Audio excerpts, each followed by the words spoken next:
কাশ্মীর বাঙালি তথা পৃথিবীর যে কোনো ভ্রমণ পিপাসু মানুষের কাছে যা খুবই পরিচিত, এক কথায় ভূস্বর্গ হিসাবে। পৃথিবীতে যদি কোথাও স্বর্গ থেকে থাকে তাহলে সেটা হলো কাশ্মীরে। আপনারা বছরের যে কোনো সময়ে বা যে কোনো ঋতুতে কাশ্মীর বেড়াতে আসেন, বিভিন্ন সময়ে কাশ্মীরকে দেখা যায়, চেনা যায় বিভিন্ন রূপে। এই কাশ্মীরের অপরূপ সৌন্দর্য আপনাকে মুগ্ধ করবেই। তাই আমরা আজকে শ্রীনগরের একটি গুরুত্বপূর্ণ স্থান, যাকে শ্রীনগরের মুকুটও বলে থাকেন, অনেকে আবার জুয়েল নামেও পরিচিত দিয়ে থাকেন। হ্যাঁ বন্ধুরা, সেই ডাল লেককে আমরা ছুঁয়ে দেখে নেব, আর তার সঙ্গে দেখে নেব আশেপাশের দৃশ্যগুলি। সঙ্গে থাকুন। কলকাতা থেকে জম্মু, জম্মু থেকে পেহেলগাঁও হয়ে বাবা অমরনাথজির দর্শন, তারপর সোনমার্গ হয়ে এসে পৌঁছালাম শ্রীনগর। বেলা প্রায় গড়িয়ে এসেছে, ঘড়িতে সময় দুপুর 3টে হবে। হাতে অল্প কিছু সময় রয়েছে। আমরা কালকে যেহেতু বৈষ্ণব দেবীর যাত্রার উদ্দেশ্যে রওনা দেব, এরই মাঝে আমরা এক ঝলক আজকে দেখে নেব শ্রীনগরের নৈসর্গিক প্রাণকেন্দ্র, অনেকে আবার শ্রীনগরের মুকুটও বলে থাকে। হ্যাঁ, আমরা শ্রীনগরের ডাল লেকের কথা বলছি বন্ধুরা। আমার সঙ্গে রয়েছে আমার বন্ধু রাজা সাহেব। তাকে নিয়ে আজকে আমরা দেখে নেব ডাল লেকের আশেপাশের দৃশ্য এবং মজা করে করব শিকারা রাইডের অভিজ্ঞতা। সঙ্গে থাকুন। কিছুক্ষণ আগে আমরা হোটেল থেকে ফ্রেশ হয়ে বেরিয়ে পড়েছি, গন্তব্য আমাদের ডাল লেক। তার আগে আমরা কিছু খেয়ে নেবো, অনেকক্ষণ আগে খিদে পেয়েছে, সময়ের অভাবে কিছু খেয়ে ওঠা হয়নি। তারই সন্ধান করতে গুগল সার্চ করে দেখলাম এখানে একটি বাঙালি ধাবা আছে, খুব সুন্দর হোটেল, খাবারও খুব ভালো। সেই হোটেলের উদ্দেশ্যে আমরা রওনা দিয়েছি। সেখানে কিছু খাওয়া দাওয়া করে তারপরে আমরা লেকের উদ্দেশ্যে রওনা দেব। আগে কিছু খেয়ে নেওয়া যাক। আমরা হোটেলের কাছেই চলে এসেছি। চলো, খাবার দাবার কীরকম তার বিস্তারিত জানাও হয়ে যাবে, খাওয়াও হয়ে যাবে। এ হচ্ছে সোনার বাংলা বাঙালি ধাবা।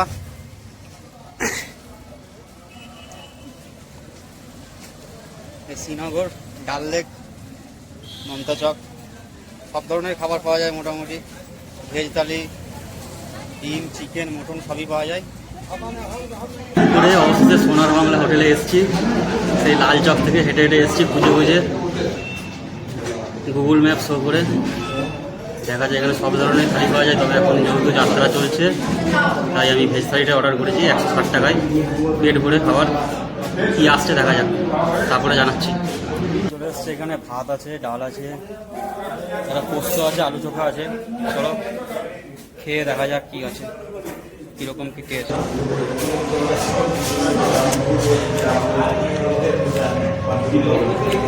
খাওয়া দাওয়া মোটামুটি ভালো, খারাপ নয়।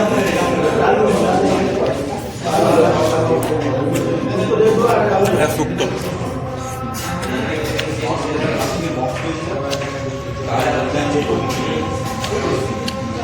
চলো খেয়ে দিয়ে আবার কথা হবে।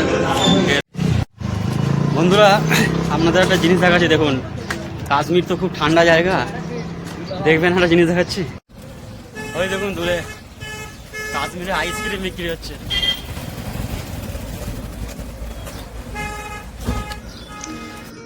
আমরা বাঙালি হোটেলে খাওয়া দাওয়া করার পর হাঁটতে হাঁটতে চলে এলাম ডাল লেকের 1 নম্বর গেটে।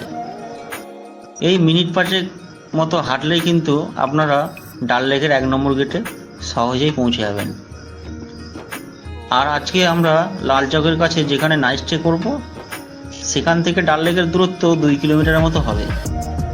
আমাদের হেঁটে সময় লাগলো মিনিট 15 মতো। আমরা একদম ডাল লেকের সামনে চলে এসেছি। আমরা শিকারা রাইড করব, তার আগে বিস্তারিত জেনে নেব এখানকার শিকারা রাইডের কীরকম কী সিস্টেম বা কীরকম কী চার্জ, আর কতগুলো পয়েন্ট ঘুরিয়ে দেখাবে তার বিস্তারিত। একজন মধ্যবিত্ত বাঙালির কাছে দীর্ঘদিন মোবাইলের 6 ইঞ্চি ডিসপ্লেতে বা টিভির পর্দায় শ্রীনগরের ডাল লেকের চাক্ষুষ দর্শন করে এসেছি। তবে আজকে শ্রীনগরের ডাল লেকের সামনে নিজেকে উপস্থাপন করে একটা আলাদা অনুভূতি হচ্ছে। আমি কোনোদিনও স্বপ্নেও ভাবতে পারিনি যে আমি এরকম জায়গায় আসতে পারবো।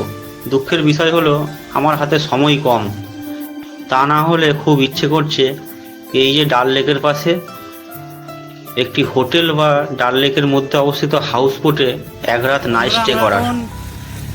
ডাল লেকের 17 নম্বর গেটের কাছে আছি। এইখান থেকে পুরো ভিউটা দেখা যাচ্ছে পরিষ্কার। ওই দূরে আছে হাউস বোটগুলো, ওই সামনে আছে শিকারা, ওই দূরে হাউস বোটের মার্কেট আছে, আর ওই দূরে বিশাল বড় এরিয়া নিয়ে এই ডাল লেক। এই সামনেই আছে মুঘল গার্ডেন।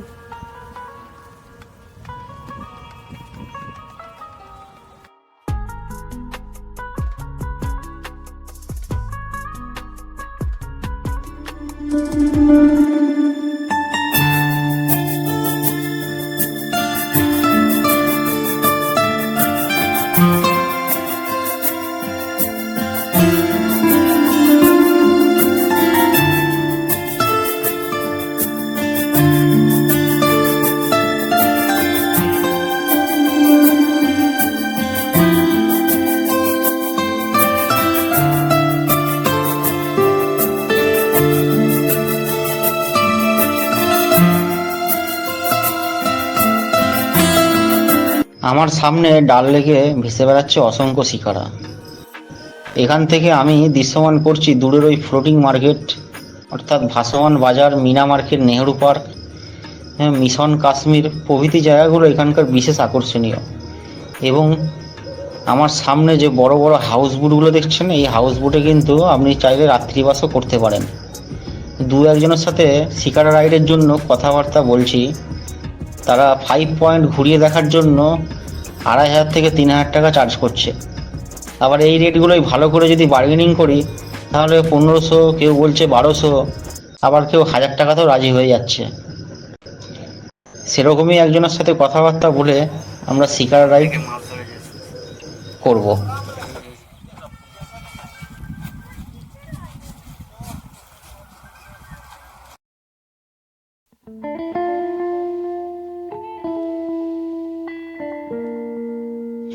ডাল লেক হলো বিরোধপূর্ণ কাশ্মীর অঞ্চলের ভারতের জম্মু ও কাশ্মীর রাজ্যের গ্রীষ্মকালীন রাজধানী শ্রীনগরের একটি মিষ্টি জলের লেক।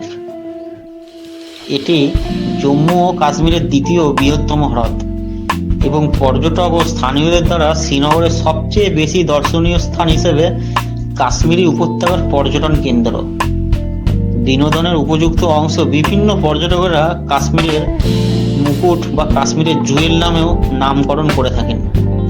জলবায়ু মনোরম হওয়ায় মে থেকে নভেম্বর হলো ডাল লেক দেখার সেরা সময়। শীতের সময় প্রচণ্ড ঠান্ডা লাগে, তখন লেকের জল -11 ডিগ্রি পর্যন্ত পৌঁছে যায়, সম্পূর্ণ জল হয়ে যায় ফ্রিজ। তখন এই বরফের উপরেই করা হয় স্কেটিং। ডাল লেকের আশেপাশে গুরুত্বপূর্ণ আকর্ষণীয় গুলির মধ্যে রয়েছে চরচিনার দ্বীপ, নাগিন লেক, চশমে শাহী, শঙ্করাচার্যের মন্দির, হজরত বল মসজিদ, মাজার, কবরস্থান, মুঘল উদ্যানগুলি এক আকর্ষণীয় দৃষ্টি প্রদান করে। কাশ্মীরের দ্বিতীয় বৃহত্তম প্রাকৃতিক হ্রদ হিসেবে বিবেচিত হয়, যা দীর্ঘ 15.5 কিলোমিটার এরিয়া জুড়ে অবস্থিত। সুন্দর মোগল বাগান, পার্ক, হাউসবোট ইত্যাদি ভাসমান সবজি বাজার এই মিষ্টি জলের উপরেই রয়েছে। আমি জেনেছি জীবনের মানে কি। জীবন মানে বিশ্বাস, জীবন মানে মনুষ্যত্ব, জীবন মানে ত্যাগ, জীবন মানে নিজের দুঃখটাকে লুকিয়ে রেখে নিজের সুখটাকে সবার সাথে ভাগ করে নেওয়া। জীবন মানে একটুখানি সুখ আর কয়েক ফোঁটা চোখের জল। জীবন তখনই বড় হয়ে ওঠে যখন আমি আমার হারিয়ে যাই সবার মাঝে। কোনোদিনও স্বপ্নেও ভাবতে পারিনি যে এরকম জায়গায় এসে নিজেকে উপস্থাপন করব। যাই হোক বন্ধুরা, জীবনে যত যাই হয়ে যাক না কেন, মুখে হাসি থাকাটা খুবই দরকার। এই বৈচিত্র্যময় ডাল লেক প্রতিটি মানুষের জীবনে নতুন করে শুরু করার আহ্বান জানায়। তাই হাতে কিছুটা সময় বার করে আমার মতো চলে আসুন এই ডাল লেকে দেবদারু কাঠের তৈরি করা শিকারায় চড়ে জীবন। আমরা শিকারা রাইড করে আমাদের হোটেলের উদ্দেশ্যে রওনা দিয়েছি। তার আগে বলে রাখি, আমাদের শিকারা রাইড করার জন্য 400 টাকা নিয়েছিল। এই শিকারা রাইডে আমাদের আশেপাশে একটু দৃশ্য ঘুরিয়ে আবার আমাদের গন্তব্যে পৌঁছে দিয়েছিল। আমাদের হাতে সময় বেশি নয়, তার জন্য আমরা আবার হোটেলের উদ্দেশ্যে রওনা দিলাম। আমাদের হোটেল কিন্তু লালচকে যাত্রী নিবাসে। আমরা ডরমিটরি রুম নিয়েছি।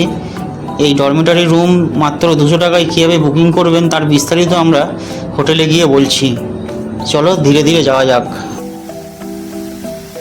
কাশ্মীরের রাস্তায় রাস্তায় এরকম জলের ফোয়ারা করা আছে, দেখতে ভালো লাগছে। আর এখানে একটা গ্রাউন্ড আছে, এখানে সব ছেলেপেলেরা ফুটবল প্র্যাকটিস করছে। এই যো, আর এইটা আছে। শ্রীনগরে কিরকম ইট দিয়ে কেটে কেটে ডিজাইন তৈরি করা ছিল গেট।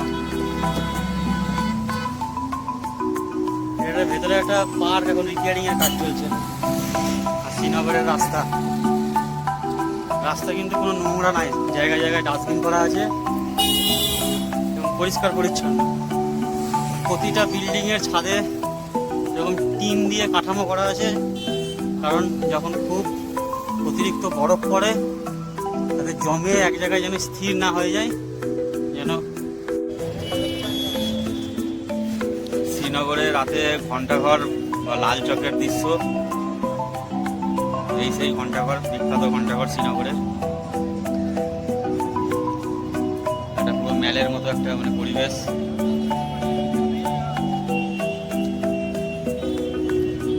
দেখুন বন্ধুরা, সবাই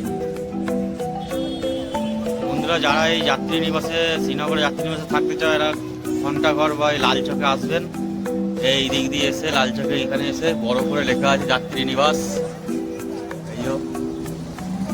এই হচ্ছে গেট, এই গেট দিয়ে ঢুকে এখন ভান্ডারা চলছে। এই এখন ভান্ডারা চলছে। এটা হচ্ছে রিসেপশন। এখানে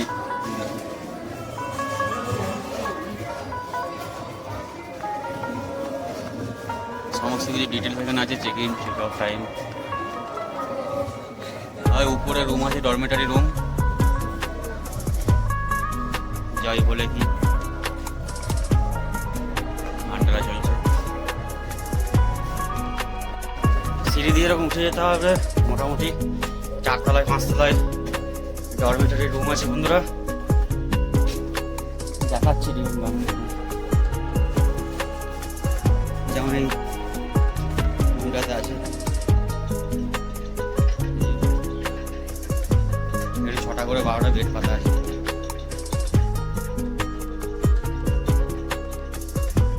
এটা হচ্ছে বাথরুম।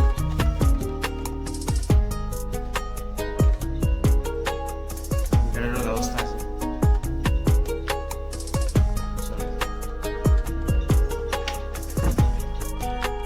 গুড মর্নিং বন্ধুরা, good morning from Lalchak Srinagar. আজকে আমরা যাব বৈষ্ণবদেবী কাটরার উদ্দেশ্যে। আজকের মতো ভিডিওটি এইখানেই শেষ করছি। দেখা হচ্ছে বৈষ্ণবদেবী যাত্রার সম্পর্কে বিস্তারিত তথ্য নিয়ে আরও একটি নতুন পর্বে। সবাই ভালো থাকবেন, সুস্থ থাকবেন, ভগবানের কাছে এই কামনাই করি। আর ভিডিওটি কেমন লাগলো কমেন্ট করে আপনাদের মতামত লিখতে ভুলবেন না। ধন্যবাদ।